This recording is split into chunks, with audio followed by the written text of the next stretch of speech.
Okay, she's joined here. Let's find her. Give me a second here while I find her. She's going to be joining us in a moment. I'm just watching here because I see I missed it. getting these lives and getting it. There you go. You there. Hi. How Hi, are you? Caroline. I got Nice you. to meet you. And you too. Lovely to meet you as well. I'm Thank you. Thank you for having me. Oh, of course. I'm excited to meet you. Congratulations on your book. It's wonderful.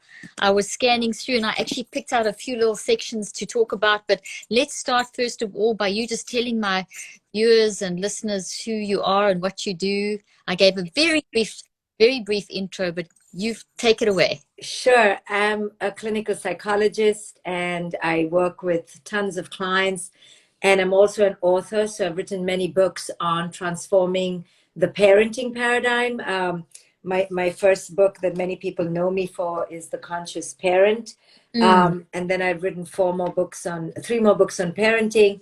And now I'm writing this book, which we're going to talk about, A Radical Awakening. So I just talk about consciousness and how to be more mindful, how to emerge into our most authentic self, how to heal our past. So that's what I really focus on in my work with people.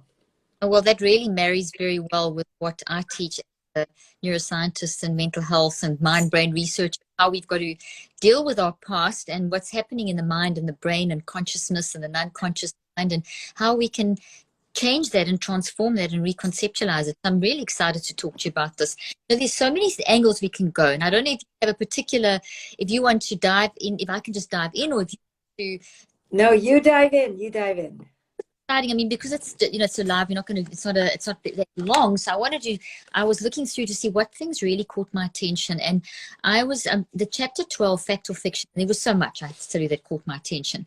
But I love this because this is in your part 4 of the book where you talk about cracking the matrix. And I found that really interesting because it's something that I talk about a lot as well, where we've got all these embedded belief systems. And we feel that they're true. And we've got all these lies about ourselves. And, we all can relate to this, but they feel so real. And especially when something happens and it knocks us for a loop. And then we read ourselves in the eyes of what's happened based on our belief systems, and it's all wired into our brain and our mind and our body. And we have this whole reaction. So you dive into that really nicely. So can you talk about that? I love the title, of that chapter, Fact or Fiction. And I'm just going to read the little opening quote. In a haze of lies, we can't know truth. In a quagmire of shame, we can't know sovereignty. In a web of duplicity, we can't know authenticity. Much of what we've been conditioned to believe in is false. The quest for our essence begins in this discovery. So I'd love you to talk about that particular chapter and that concept. And there were a couple of things I highlighted, but I'm sure you'll touch on them. Sure. So part of the radical awakening is to understand that the cultural matrix in which we live is fed on a lot of misbeliefs, on fiction. And we've bought into it because everyone else has bought into it. It's like the emperor has no clothes and we're all believing the same thing. But when we awaken, we realize that these are lies and they have made us suffer all this time. So in that section, I talk about the fiction around the ideas around love, around marriage, divorce, around beauty, around youth, around being nice. We women especially were raised to be the good girl. And we did everything possible to be the good girl, the perfect wife, the perfect mother, the perfect partner. And in all of that doing, we lost ourselves. So part of the awakening is to realize that this is a bubble we've been living in, a fog, and we need to brick those bubbles so that we can see clearly who we are, not what culture expects of us.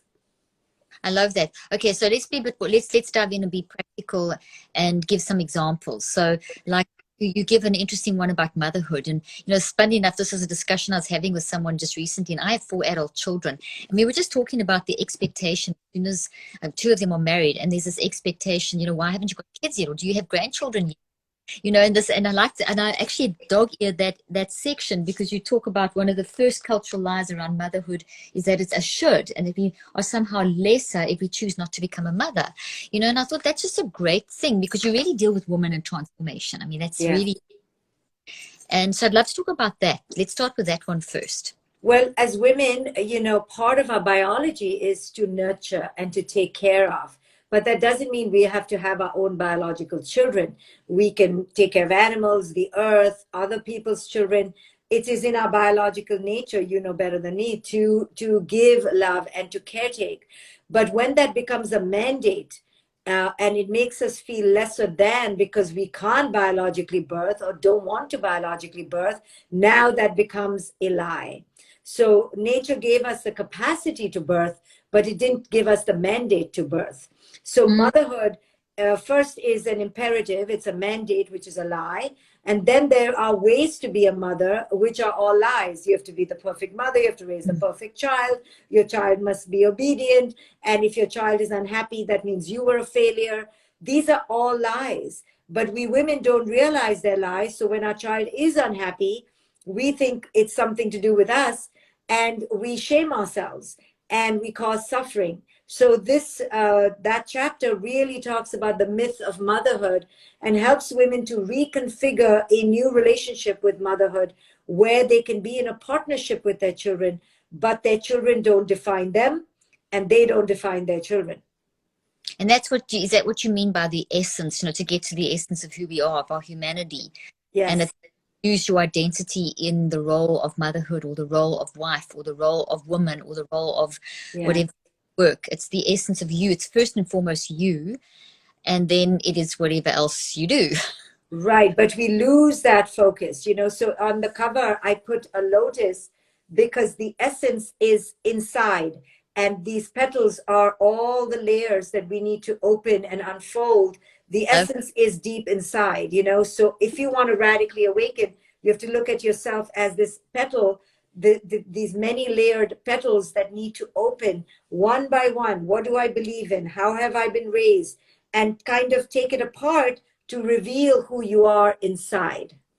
Oh, I love that. That's such a lovely analogy and something that's so relatable as well. That's really amazing. Then you talk about, I just flipped straight over there to the mirror, mirror on the wall, that section. And you talk there about, um, yeah, this is also that linking there that your mother's happiness is inextricably linked into the happiness of their children. So you basically mentioned that now.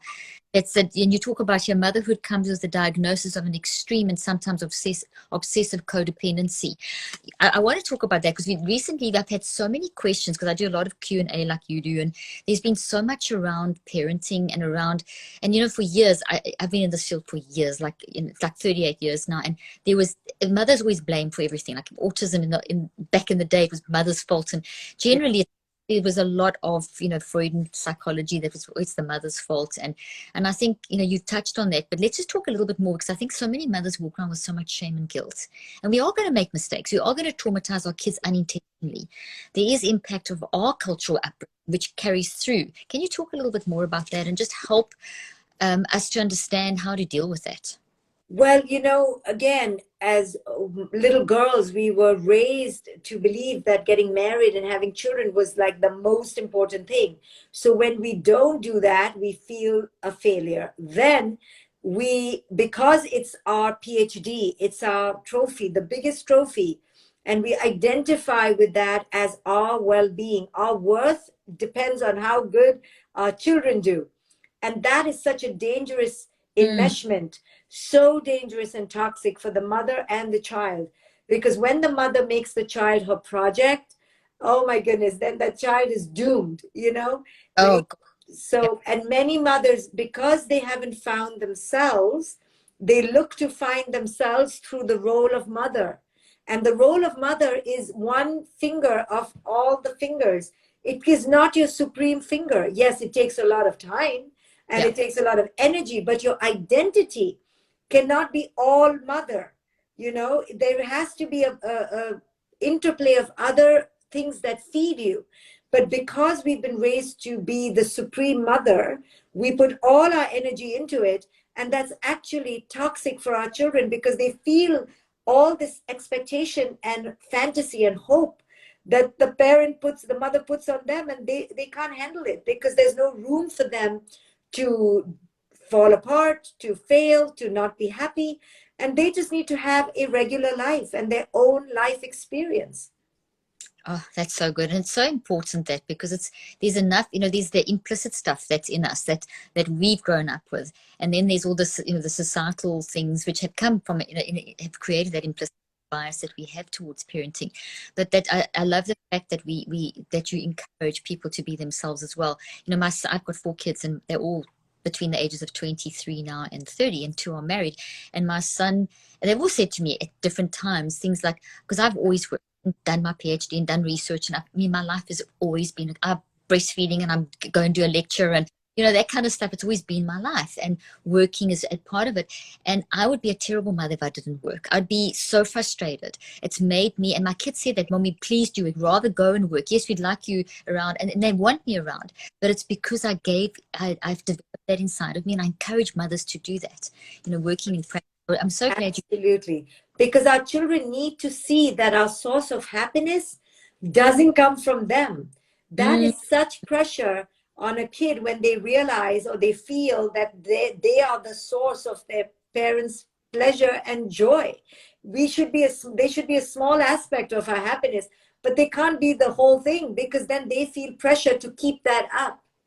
Oh gosh, and then if you're unhappy, they think it's themselves. You mentioned something as well, that authenticity. You talk a lot about authenticity, and that's something that's so important in terms of being authentic in front of your children about who you are and how you're dealing with life. Can you talk a little bit about that as well? Well, we don't want our children to be our therapists, yes, but we also don't want to pretend that we are perfect. So authenticity means stripping away the masks of perfection, of neediness, of weakness, and really stepping into our own power, even if we're making mistakes, even if we're failing, and we show up as our ordinary selves. Because when one woman shows up in her bare self, she gives the permission and power for her children and other women to show up in their authentic self. So it's so important that we shed these masks of perfectionism, which keep us separate from each other, and just show up as human. I'm fallible, I'm just a regular chick, and hi, how are you, right? So we're not pretending, we're not meeting each other with the mask on. We're meeting each other from our essence. I love it. I love that so much. It's so important. It's vital, because in that peace that you have in you, that wisdom and that essence, as you call it, that wired for love, these different things that will come out. Yes. It's kind of like a situation of, as you say, you're not going to ask your child to be with a therapist, but your kids have got wisdom. I tell you, my kids sometimes have the wisdom that I think, where does that come from? I wish I had that level of wisdom at your age. But it's be authentic. You say, listen, I am sad today. This really does upset me. I'm mad about this, and this is what I'm going to do about it. Versus pretending that you're not mad or pretending that you're not upset. Read through that. Kids Absolutely. are brilliant at reading, young kids especially, at reading books. So I love that. Now I'm just going to sort of jump in on something that I like this, where you talk about in part 1, Asleep in the Matrix, soul erosion. Talk about that. That was just such a fascinating way that you handled that. Soul erosion. Soul erosion. Yeah, I begin the book with how we are all asleep inside this matrix, inside this cultural bubble, and how, my awakening began with an accident, a near accident. I was so exhausted being a mother and a PhD student, and my car veered off the road because I fell asleep for a moment. And I realized that not only had my car veered off the road, but so had my soul. And I knew I was in trouble, because I had gotten lost in all the caretaking and the doing. Yeah. And I'd forgotten who I was, and I was exhausted. I had reached my burnout. And then I embarked on this journey to reconfigure myself and recalibrate. And that took many years. And that's what this book really focuses on, is how can we pay attention to when our soul is eroding?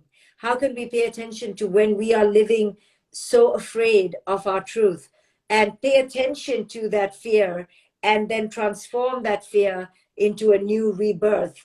And this book is really laid out as a path to help you. And I share my own journey, the journey of other women, to help women identify themselves with me and other women, to see that, oh, I was that, or I am that. And I didn't realize I've been asleep. And these are the ways that I can wake up. And this is who I can become.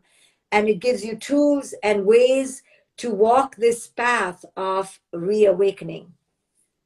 Beautiful. Okay, so people are going to get the book to find that out, but could you just give us a little bit of an insight into how to do that? Because I know people are asking, so how do you do that? Where do you start? What do you do? And you've got so much information here. I mean, there's just so many things. The idea of that woman, do we dare to do our own part, unmasking the lies we've been told, deconstructing patterns, shedding skin. I don't know, pick a few. What would you like to give us some tips and sort of, the how-tos? Well, it's a 380-page book because it's a process. But here's what I really teach in a concrete way. I give patterns that we women typically take. So I talk about the givers. Are you an empath? Are you a savior? Are you a bleeding giver? Are you a controller? Do you like to have control in your life? Are you a princess, a diva? So I give all these archetypes so that women can begin to identify their patterns. And once you begin to identify your patterns, you begin to see how you've created those dynamics. So every emotional experience we're having in our life right now comes from the past. And we are just not aware of it. We think it's Sam or Bob or Sally. We don't realize it's us who are bringing emotional patterns from our past and literally imprinting the present moment with the past. That is so. And that's how we co-create new relationships. And we have no clue we're doing that. So this book kind of wakes women up to their patterns so they can go, oh my God, that's me. So that they can so they can begin to see the dots and connect the dots and realize that they're recreating emotional patterns. Oh, this is amazing. I love this because when I teach, I don't know if you've ever seen me teach, I use the little trees and I talk about thought building, which is products of our mind. So when you talk about how the way we're showing up now is a product of our emotions we're experiencing now as a product of the past. When you build a thought, I always talk about the roots of the tree, and it's literally a tree in your brain building on the dendron. The roots are the experience, and then the branches of the tree are the interpretation. Yeah. And so, and then that's how you show up. And that interpretation isn't necessarily correct. So it could be that you must be this kind of mother, and then interpretation, I must be this kind of mother, or I am a failure. And then something happens and there's a subtle thing and you're showing up feeling I'm a failure, and then you feel whatever in that relationship, and then it reflects, my kids must be successful, otherwise I'm a failure. Yes. So, we wire that into our brain. So if you're not awakened, because neuroscientifically, unless you're aware, you can't change. So when you awaken, you actually weaken those protein bonds on those thought trees, those dendrites in the brain, and you weaken the vibration in the actual protein. I mean, this is hardcore things that are microscopically and genetically happening when you do this awakening. Absolutely. Somebody's asking if it's okay for men to read this book, and yes, it is. Oh, good. Yes, they should read it.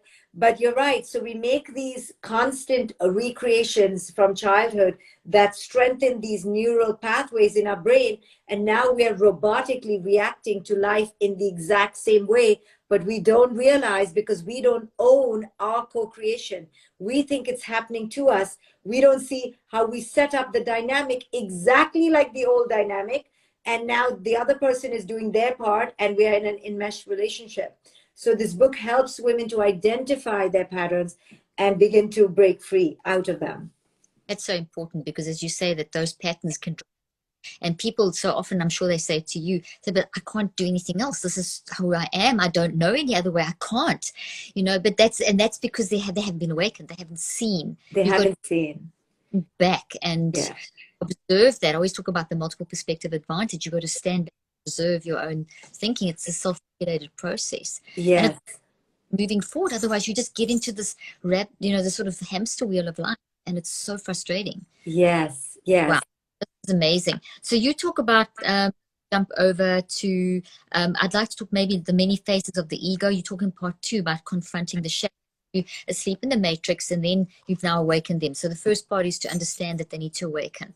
And then, is that correct?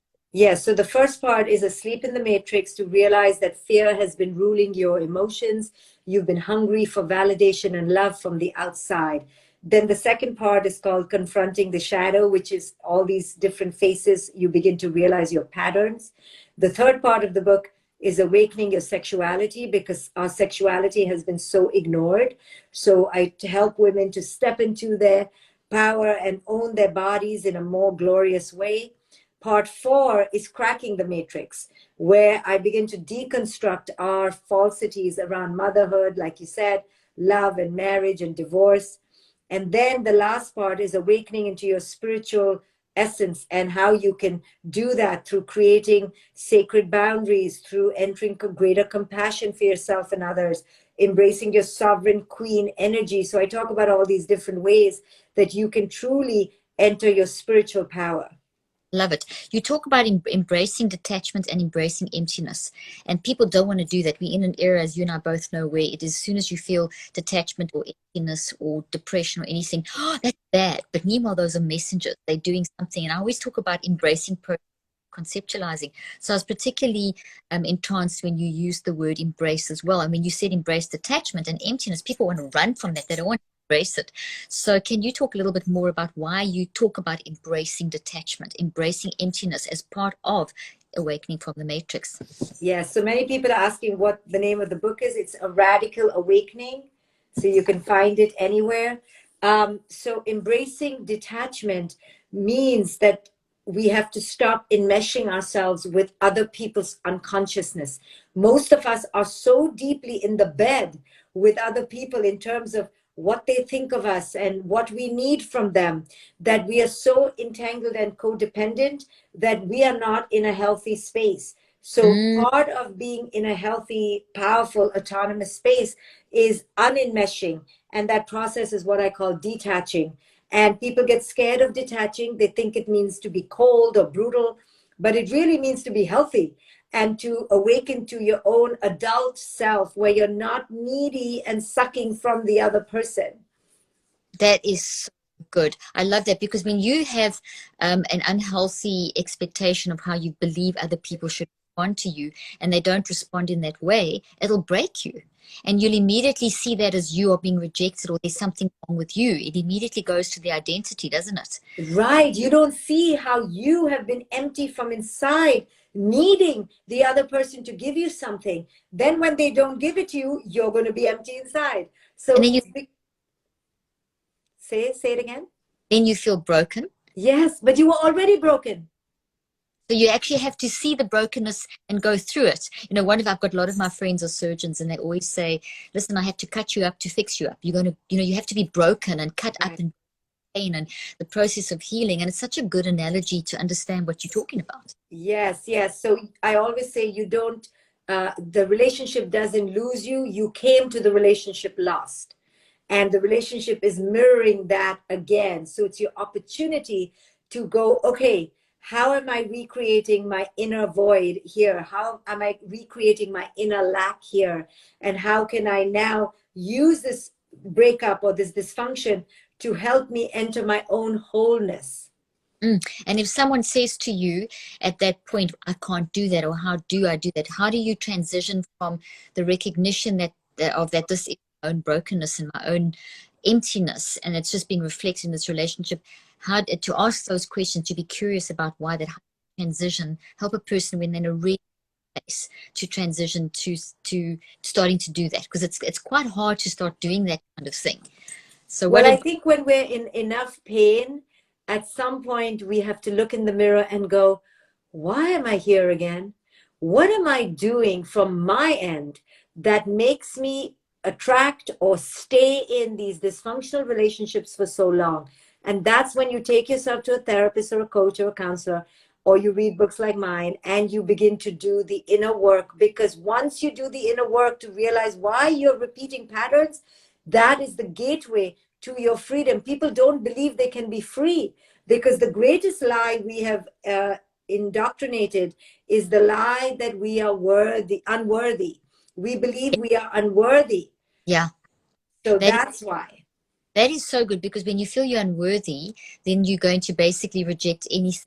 And whatever anyone does to you, you think someone is doing it to you. So anything where maybe that person's got their own trauma and they don't respond in the way you anticipate, then you think now you unworthy, you the broken one. Yes. Broken, and everyone's going through their stuff, and we have to be working on ourselves a lot more, isn't it? Yes, exactly. So when we come into a relationship with lack and scarcity, the dynamics get set up in this most amazing way for you to continue to feel lack and scarcity. So whatever you're feeling right now is not coming from the present moment only. A lot of it is coming from your past. That is very good. And I think that's a really good point to which we can sort of wrap up this discussion. Whatever you're feeling at this moment is not just coming from now, it's coming from the past. It's completely influenced by the past. So you have to go and be curious about that. I talk a lot about the whole time it takes. Actually, you have to deconstruct and reconstruct. So however you show up, you have to go find the root and do the deconstruction. And it takes time. It takes cycles of 63 days to do this. It's not going to happen overnight to go and apply these principles. So if people take your book, they're going to get so much great content to be able to do this. They can take the principles that my followers know my stuff, the scientific principles in